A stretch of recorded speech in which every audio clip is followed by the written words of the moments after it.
Hello everyone. आज जो लद्दाख जल रहा है, क्या इसके पीछे नेपाल का जो जैनजी रिवोल्यूशन है वो एक कारण है, या फिर चर्चाओं में चले हुए सोनम वांगचुक इसके पीछे कोई मुख्य कड़ी, और या कहीं ना कहीं ऐसा भी कहा जा रहा है कि वहाँ के जो समाज के लोग हैं, उन लोगों की आकांक्षाएं हैं, वो लोगों के द्वारा बाहर निकाली जा रही है। इसका एक कारण कुछ भी हो, लद्दाख तो जल रहा है। और इस जलते हुए लद्दाख के कारण आज वहाँ 1.5 लाख की पॉपुलेशन में से 4 लोग उनकी मृत्यु हो चुकी है। 20 लोग आज हॉस्पिटल में एडमिट है। अब इन 20 लोगों में से कितने लोग और उनका क्या हालत होती है वो भी समय बताएगा। आंकड़े आज हमारे पास सामने नहीं है, परंतु चिंता की बात यह है, ऐसा शांत प्रदेश जहाँ पर लोग टूरिज्म का मजा लेने, बाइक एडवेंचर, इन सब चीज़ों के लिए जाते हैं, है बॉर्डर का एरिया, परंतु आंतरिक शांति तो बहुत थी। ऐसे क्षेत्र में ऐसी बातें एक बहुत ही चिंता का विषय है। अब इनको जानने के लिए हमारे पास क्या ऑप्शंस हैं? सबसे पहले समझना होगा कि लद्दाख है क्या। अब लद्दाख को आप समझो तो मैं आपको ये कहना चाहता हूँ, पॉपुलेशन वहाँ की 1.5 लाख है। सबसे बड़ा शहर लेह है। लेह के अंदर मात्र 50,000 लोग रहते हैं। बड़ी विषम परिस्थितियां हैं इस लद्दाख के अंदर। ऐसी विषम परिस्थितियों में लगभग साल के 7 से 8 महीने तो कोई बाहर का व्यक्ति वहां जा ही नहीं सकता। क्यों नहीं जा सकता? क्योंकि हिमालय की तलहटी में बसा हुआ है। बड़ी बड़ी लेक हैं, पैंगोंग से है, गलवान है, बहुत नाम सुने, लेकिन किस लिए सुने? मिलिट्री कन्फ्रंटेशन, भारत चीन, इन बातों के लिए। कहीं ना कहीं हमको दर्रे सुनाई देते हैं नेपाल इसके, आपके लद्दाख के। इन सब चीज़ों से एक निष्कर्ष निकलता है, लद्दाख है तो विषम। इस विषम परिस्थितियों में वहाँ के शांत लोग रहते हैं। कैसे कहा? क्योंकि हम जानते हैं कि हम लद्दाख को जानते हैं बुद्धिज्म के लिए, वहाँ के मठों के लिए। ना सिर्फ बुद्धिज्म, बल्कि वहाँ पर मुस्लिम लोग भी रहते हैं। सिया कम्युनिटी के लोग, उनकी तादाद भी 40% है। ना सिर्फ सिया, बल्कि 12 से 13% वहाँ पे हिंदू माइनॉरिटी भी रहती है। अब इन सब लोगों को मिला भी दिया जाए तो लद्दाख के अंदर रहने वाले लोगों को ज़्यादातर शेड्यूल्ड ट्राइब का दर्जा दिया गया, क्योंकि ये सब एसटी हैं। इसीलिए लद्दाख मांग कर रहा है कि मुझे शेड्यूल 6 में शामिल किया जाए। इतनी मांगों के होने के साथ आज जब 4 लोगों की डेथ हुई और इन 20 लोग जो हॉस्पिटल में हैं, इन लोगों ने हमें एक चिंता में डाल दिया। हमें इस चिंता में डाला कि इसके इतिहास को देखो, आखिर क्या इतिहास है लद्दाख का। इसके लिए सिर्फ आपको अगस्त, जो हमारा 2019 का साल है, वो याद करने की जरूरत है। क्या हुआ था अगस्त 2019 के अंदर? हमने आर्टिकल 370 को हटाया। हटा के क्या किया? ये पता होना चाहिए कि लद्दाख जम्मू एंड कश्मीर का राज्य का हिस्सा था। इस राज्य का हिस्सा होते हुए हमने जैसे ही 370 हटाया, हमने जम्मू एंड कश्मीर को रीऑर्गेनाइज किया। Jammu and Kashmir reorganisation act 2019 सबको पता है, बहुत चर्चाएं चली, आज भी न्यूज में चलता है। सुप्रीम कोर्ट के अंदर केस भी हुआ। इस एक्ट के अंदर क्या किया? जम्मू एंड कश्मीर को हमने एक यूनियन टेरिटरी बना दी। लद्दाख को भी एक अलग से यूनियन टेरिटरी बनाया गया। तो फर्क क्या है दोनों में? आपने जम्मू एंड कश्मीर को यूनियन टेरिटरी बनाया, परंतु इस यूनियन टेरिटरी को आपने एक विधानसभा दी।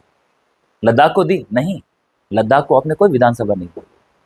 खुश हुए लोग लद्दाख के, क्योंकि उन्हें लगा कि जो समस्या आज़ादी से लेके आज तक चल रही है, उस समस्या के लिए किसी सरकार ने 370 को हटा के एक अच्छा काम किया। अब इससे सभी खुशी हुए।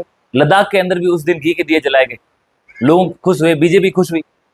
अब इसके साथ लद्दाख के लोगों ने बोला, सर हम आपको धन्यवाद देते हैं। क्यों धन्यवाद देते हैं? कि आपने एक ऐसा काम किया, आपने लद्दाख को यूनियन टेरिटरी बनाया।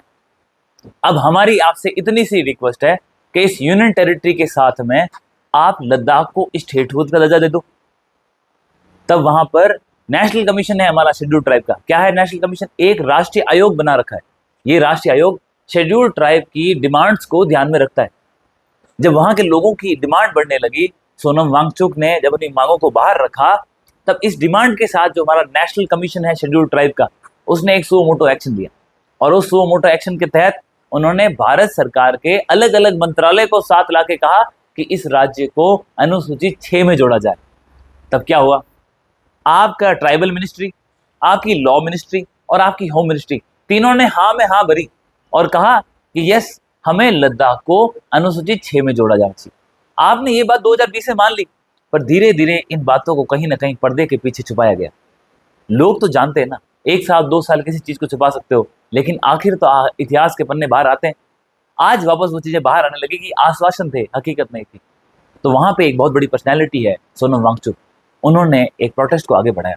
प्रोटेस्ट शांतिपूर्ण था, परंतु कहीं ना कहीं वो गलत हाथों में चला गया और वो वायलेंट हो गया। इसीलिए कहते हैं कि ये जो आंदोलन है नेपाल की जैन जेड जैसा है या नहीं, उसकी बात अलग से करेंगे। लेकिन कौन है सोनम वांगचुक? सोनम वांगचुक वो पर्सनैलिटी है जो 9 साल तक स्कूल नहीं जा सके। सोनम वांगचुक वो पर्सनैलिटी है जिनके पिता जम्मू एंड कश्मीर के अंदर एक मिनिस्टर थे। सोनम वांगचुक वो पर्सनैलिटी है जिनको एशिया का नोबेल प्राइज कहने वाला रमन मैग्सेसे अवार्ड मिला है। मात्र यही नहीं, उनको सरकार ने लद्दाख के अंदर स्पेशल जमीन दी ताकि वो आप वहां का कल्चर बचाए रखने के लिए, वहां के लोगों की शिक्षा के लिए, समाज के कल्याण के लिए आप काम कर सको।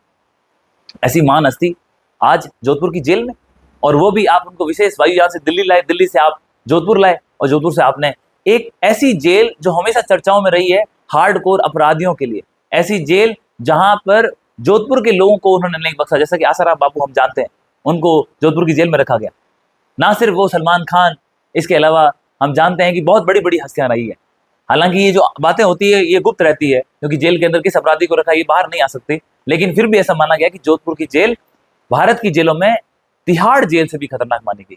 यहाँ पे आप किसी शख्स को रख रहे हो जिनको आपने रमन मैग्सेसे अवार्ड मिलेगा, कहीं ना कहीं सोचने को मजबूर करता है। ये वही शख्स है जिन्होंने जम्मू एंड कश्मीर में श्रीनगर के अंदर नेशनल इंस्टीट्यूट ऑफ टेक्नोलॉजी, वहां से इन्होंने अपनी इंजीनियरिंग की पढ़ाई की। और ये वही शख्स है जिसके ऊपर आमिर खान की फेमस मूवी 3 इडियट आई थी, जिसके अंदर उनको फांगचुक के नाम से पुकारा गया। आमिर खान ने खुद उनका रोल निभाया था। और आप जानते हैं कि आमिर खान की मूवीज तो कितने हिट हुई है, 3 इडियट को तो कोई मतलब किसी चीज की जरूरत ही नहीं बताने की। अब वो शख्स इस आंदोलन से जुड़ा हुआ, और ये भी समझना होगा कि लद्दाख चीन से जुड़ा हुआ। भारत सरकार आखिर इनकी मांगों को मान क्या रही है, और आखिर ये लद्दाख के लोग मांग क्या रहे हैं। अगर मैं इनकी मांग को समअप करूं तो इनकी पहली मांग है कि लद्दाख को आप स्टेटहुड का दर्जा दो।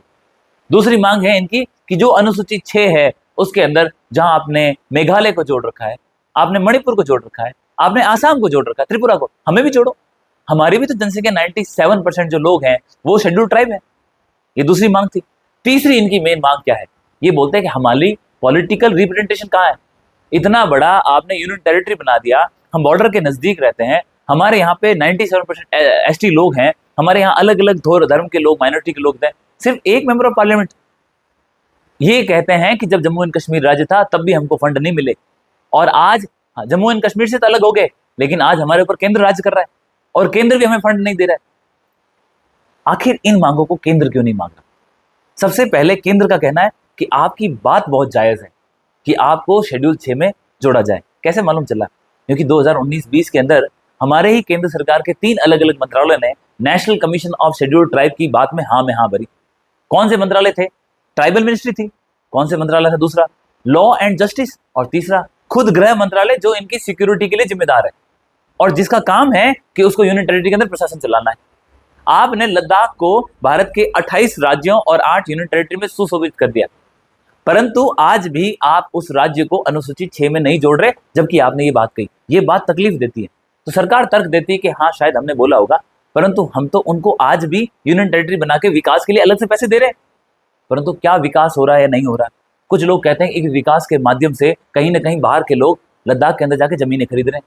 अब लद्दाख के लोग तो वैसे भी गरीब है, उनका तो गुजारा ही नहीं चलता जब 8 महीने वहां पे यातायात के साधन ही नहीं है। अब वो लोग तो अपनी रोजी रोटी चला ले, वो बहुत बड़ी बात है, और ज्यादातर धार्मिक लोग हैं, पूजा पाठ में लगे रहते हैं। अब वहां पे जाके बाहर के लोग जमीनें खरीद रहे हैं, इसका मतलब कहीं ना कहीं उनके संरक्षण को, उनकी संस्कृति को, खान पान को, पहनावा को एक खतरा है। इस पे सरकार को ध्यान देना चाहिए। सरकार दूसरी बात कहती है कि थोड़ा सा आप नजरिया को बदलो, आप दक्षिणी एशिया को देखो, साउथ एशिया को देखो, क्या हो रहा है। श्रीलंका जला, मालदीव में पहले आग लगी हुई थी, फिर वहां से बांग्लादेश में आग लगी, म्यांमार के अंदर वहां पे सेना ने तख्ता पलट कर दिया, और म्यांमार से हम कहां पहुंचे? अब ये आग नेपाल पहुंच गई। नेपाल में भी हालात खराब हुए, और पाकिस्तान का नाम लेने की तो जरूरत ही नहीं है। कोई प्रधानमंत्री आज तक वहां 5 साल का कार्यकाल पूरा नहीं कर पाए। अफगानिस्तान के अंदर बड़ी मुश्किल से वो हमारे अमेरिकन लोग टिके हुए थे और वो छोड़ के चले गए। कुल मिला के पूरा साउथ एशिया डिस्टर्ब। और जानकारी के लिए बता दूं कि भारत की सबसे बड़ी जो सीमा लगती है वो चीन से लगती है, लद्दाख के माध्यम से। और लद्दाख का टेरेन भी अपने आप में एक डिफिकल्ट है, बहुत सारी फौज है वहां तैनात है। इन कारणों से कहीं ना कहीं भारत की जो सार्वभौमिकता है, भारत की जो सिक्योरिटी है, उस सिक्योरिटी को एक चैलेंज मिल रहा है चीन से। और ये काम देखना किसका है? ये लद्दाख तो नहीं देखेगा ना, एक राज्य यूनियन टेरिटरी नहीं देखेगी, ये काम देखती भारत की सरकार। भारत की सरकार को लगता है कि जो 1962 के अंदर घटना हुई, जिसके अंदर भारत और चीन के बीच में युद्ध हुआ, उस युद्ध का परिणाम क्या निकला? चीन ने हमारे पीठ में छुरा घोंपा, हम हिंदी चीनी भाई भाई करते रहे, और उन्होंने आके हमसे एक एरिया छीन लिया जिसका नाम अक्साई चीन है। और आज भी वो हमारे ऊपर हमारे एक जहन के ऊपर दाग है। अब ना सिर्फ वो, उसने पाकिस्तान के साथ मिल करके एक सक्सकम वैली करके छोटा सा क्षेत्र है, हमारी टेरिटरी थी, पाकिस्तान ने चीन को बेच दिया और चीन ने वहां से काराकोरम हाईवे बना करके वो ग्वादर तक पहुंच गया। ग्वादर कहाँ है? अरब सागर में। अब इतना ही नहीं, उसी क्षेत्र के आसपास साल 2020 में चीन ने 1962 के बाद पहली बार हमारे साथ युद्ध के हालात पे आ गए। हमारे सोल्जर्स मारे गए, हमने भी चीन के सोल्जर्स मारे। आंकड़े चाहे कुछ भी हो, लेकिन कम से कम बंदूक की गोली तो चली। तो क्यों ना भारत सरकार अलर्ट हो। अब भारत सरकार कहती है कि हम इनको विशेष राज्य का दर्जा नहीं दे सकते, हम इनको राज्य नहीं बना सकते, हम इनको शेड्यूल 6 में नहीं जोड़ सकते। हम क्या कर सकते हैं, कहीं ना कहीं से इनको एडिशनल फंड दे सकते हैं। चीन की समस्या का हल करना जरूरी है, मिलिट्री को वहां पे तैनात करना जरूरी है, और मिलिट्री को जहां आप तैनात करोगे वहां कहीं ना कहीं केंद्र सरकार को अपने हाथ में शक्ति रखनी हो। इतनी बातें, इतनी समस्याएं हैं इस एक बात के पीछे, चाहे वो सोनम वांगचुक हो, चाहे वो नेपाल का जेडजी रिवोल्यूशन हो, चाहे वो मिलिट्री सरकार बनी हो कहाँ पे, आपके म्यांमार में, या बांग्लादेश के अंदर लोगों ने, युवाओं ने प्रदर्शन किया हो। लद्दाख वो नहीं है जो दुनिया सोचती है, लद्दाख भारत है, और भारत का ये अभिन्न अंग अपनी अलग और विषम परिस्थितियों के कारण चर्चा में बना हुआ है। इन भ्रांतियों को दूर करना एक विद्यार्थी के जीवन में बहुत आवश्यक होता है। इसी कारण मैंड्रिन एकेडमी के प्लेटफॉर्म पे हमने आपसे ये थोड़ी सी बातें करी। ये एक वो माध्यम है जिसके माध्यम से ना सिर्फ ये, बल्कि जिन राष्ट्रों का मैंने आप नाम लिया जो भारत के पड़ोस में है और जिस कारण से हम खुद परेशान, ना सिर्फ हमारी बाहर की समस्याएं बल्कि आंतरिक समस्याएं। कौन सी? हमारी जनगणना नहीं चल रही समय से, हमारे यहाँ पर वोटर लिस्ट के अंदर कहीं ना कहीं फ्रॉड चीजें हो रही है, विपक्ष अलग अलग मांग बोल रहा है, हमारे चीफ जस्टिस ऑफ इंडिया है वो और हमारे जो भारत सरकार के बड़े अधिकारी हैं उनकी बातों में बहुत फर्क दिखाई दे रहा है, जो दिखाता है कि कहीं ना कहीं कार्यपालिका और न्यायपालिका बन नहीं रही। इतनी गंभीर चिंताओं के साथ बहुत सारी नदियां हैं, जैसे कि राजस्थान के अंदर जोजरी नदी है, उसके ऊपर खुद सुप्रीम कोर्ट ने एक सो मोटो एक्शन लिया है। तो सोचो, इतनी छोटी नदी के ऊपर सुप्रीम कोर्ट का सो मोटो एक्शन लेना कहीं ना कहीं प्रशासन के ऊपर दाग लगाता है। इन चर्चाओं को एक विद्यार्थी जीवन में कंपटीशन की एग्जाम की तैयारी करने वालों के लिए जानना बहुत जरूरी होता है। आखिर एग्जाम में यही तो बातें आती है। इंटरव्यू में आपसे ये प्रश्न पूछे जा सकते हैं, आपको अपने विचार रखने होंगे। मेंस में आपको इन चीजों को अपने आंसर्स में लिखना होगा। यदि इन चीजों को आप सही और बेहतर तरीके से समझना चाहते हैं तो इस सीरीज के साथ बने रहें। मैं प्रहलाद आपके साथ फिर मिलेंगे अगले टॉपिक में। थैंक यू, जय हिंद।